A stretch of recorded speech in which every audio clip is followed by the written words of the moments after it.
বর্তমান পরিস্থিতিতে যাতে কেউ জলপাই রঙের সেনাবাহিনীর পোশাক বিক্রি না করেন তার জন্য এভাবেই সতর্ক করল পুলিশ। শনিবার কোচবিহারের ভবানীগঞ্জ বাজারের প্রত্যেক ব্যবসায়ীকে আবেদন জানালো কোচবিহার কোতোয়ালি থানার পুলিশ ও কোচবিহার জেলা ব্যবসায়ী সমিতি।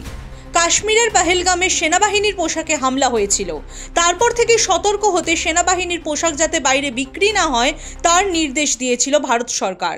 আর সেই নির্দেশকে কঠোরভাবে পালন করতে এবার কোচবিহারে অভিযান চালালো কোতোয়ালি থানার পুলিশ ও কোচবিহার জেলা ব্যবসায়ী সমিতি। এই দিন কোচবিহার জেলা ব্যবসায়ী সমিতির সম্পাদক সুরজ ঘোষ জানান, বর্তমানে সবাই যাতে সতর্ক থাকেন তার জন্য প্রচার চালানো হলো।